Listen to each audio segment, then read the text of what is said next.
Karka yi yawa. Ba sai mun kwana ta muku kudi ba. Bar shi haka sai mu yi magana.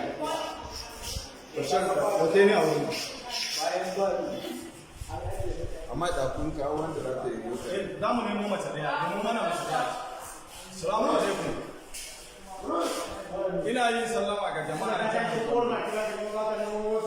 da sako zuwa ga malamanmu na addinin musulunci da shugabannin Kirista na jihar Gombe.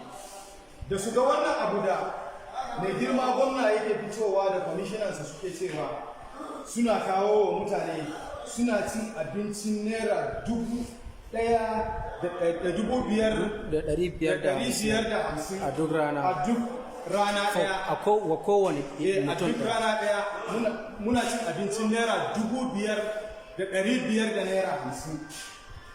Ga shi kalan abincin da suke kawo mana kowa ya gani a duniya cewa ga abin da muke ci, da suke cewa suna bamu kaji muna ci, sannan suna bamu kulawa mai kyau.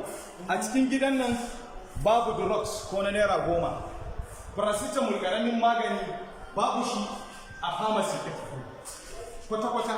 To amma muna sanar da gwamna da ya fito yau kuma yake cewa mu baki ne aka zo aka killace mu a kwadan, mun zo muna tada rikici, mun yi zanga-zanga. Ina son gwamna ya sani, ya je ya tambayi jatumarsa ya ce mata ta san Hajiya Kaɗin, ita ne mahaifiyana da ta aike ni ɗan Yarwa Gana ne bayan Mega, layin gidan Alhaji Yaku ne ta kama. Shi gwamna ya sani ni na shiga gidansu ina karami, ba sau ɗaya ba ba sau biyu ba. Marigayi kaninsa da ya rasu a hanyar Yusuf Abdulhaji ya sanni A to Z.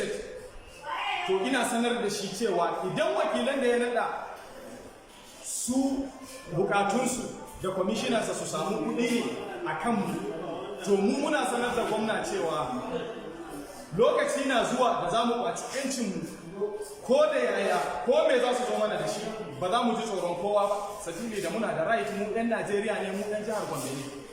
Wanda suke cikin nan wurin gaba ɗayan 'yan jihar Gombe ne, daga 'yan cikin Gombe state sai 'yan local government ɗin Gombe state su ne a gidan nan. Kuma muna sanar da shi cewa wallahi a wata mai sarki mutu, wallahi idan ba a dawo mana kadunmu an kawo mana result ɗin an nuna mana mu marasa lafiya ba ne, to wallahi abin da zai biyo baya a ran Asabar sai duniya ta girgiza.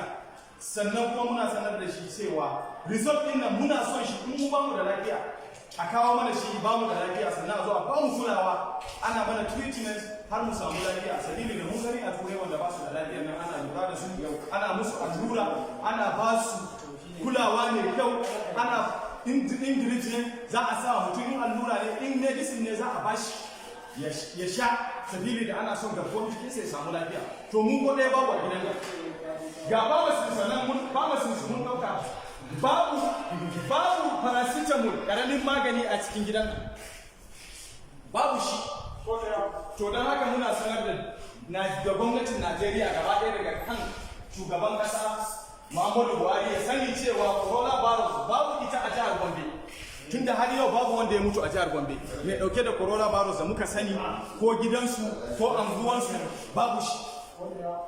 Salamu alaikum, a taya mu da addu'a al'umman jihar Gombe.